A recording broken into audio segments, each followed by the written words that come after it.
Hey guys, Augustino here. Hope you're doing well. Getting ready to record some podcasts here. But speaking of podcasts, some time ago I interviewed Mary Buffett. Now, she was married into Warren Buffett's family some time ago. And because she was close to Warren, she actually spent quite a bit of time with him and even wrote many books about his overall investment strategies, investment philosophy. So when we were talking in the green room before the recording, she mentioned Warren Buffett's two rules.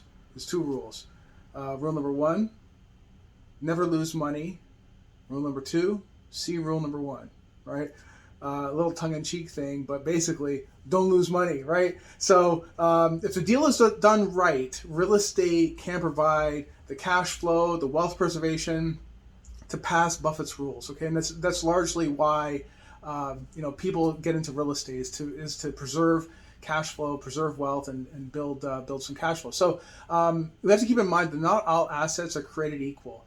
And each asset class goes through their own cycles. Like we're going to see plenty of that happening here in the next little bit too. But my team and I look at many multifamily deals. We may only buy one, two, or three a year maybe these days. But with that in mind, I'm going to outline how you can determine, in multifamily real estate anyway, if it passes the Buffett test before you actually buy it. So I will say this, I'll be, you have to be willing to do your homework before getting into the space, okay? The only way you can be sure that any deal works is through discipline and comparison, meaning understanding that market, understanding what you want to do as far as your business plan and sticking to it. So, but let's briefly talk a little bit about how the rules apply to multifamily. So when it comes to multifamily, there's really 5 core deal breakers that we apply when we're looking at deals, okay? The first one, mistakes in the OM. Okay, so you got to look closely at the marketing material. Now keep in mind what I just said.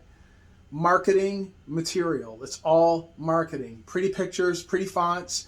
A lot of it's been edited to make it look nice and clean, right? But even if once you get past the pictures, understand the income, the expenses, the upside, understand all that, and that's going to come into it with the marketing side as well.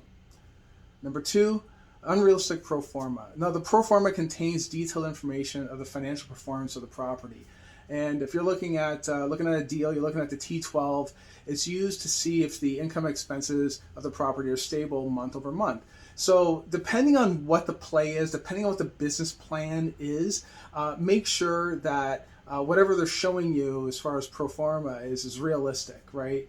So generally the brokers, they're going to try to give something realistic, but you have to make sure that you can execute the business plan that they have in mind, right? So make sure that, again, it comes down to understanding the market. Number 3, bad area.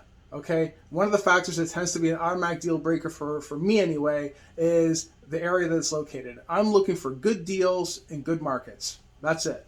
If you're not able to raise the rents because there's no job, for instance, move on, get another deal. Plenty of them out there. Just don't do the deal. You're better off not doing it at all.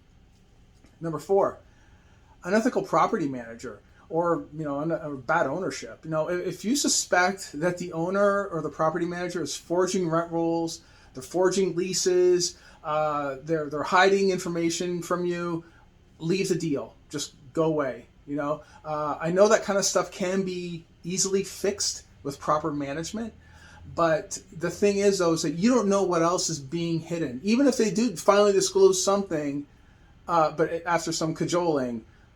What else are they not telling you? I've witnessed this firsthand, and I highly recommend, based on that experience that I've witnessed, don't do it. It's totally not worth it. And number 5, issues found during a walkthrough. So there can be plenty of deal breakers that you're going to see only when you're there. If I see a lot of cars in the parking lot on a Wednesday mid-morning, it could be an indication that there's high unemployment at the building, right? Maybe Maybe not being entirely truthful with their evictions, perhaps. I don't know, right? But these are things that you want to see. You want to put boots on the ground and see what's going on. Maybe the surrounding area when you're driving around, it doesn't look so good. Maybe it's all run down. It could be an indicator of crime. Don't know, right? But these are things that you really know only when you get there. So I don't want to go into too much detail because this is supposed to be a very short video here. But if you want me to go into some detail with some of these things, drop a comment. Let me know. Let me know you're watching this. All right.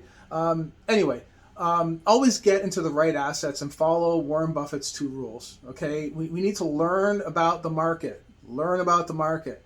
Learn about the asset you want to buy. Do the physical and financial due diligence multiple times before you lock up any deal. Okay, never break the rules. If you want to invest in deals though that make sense and that make money, all right, that build wealth, click the link in the bio. Okay, that's the types of deals that I do. I don't do high risk, crazy nutcase deals. It's just not what I do.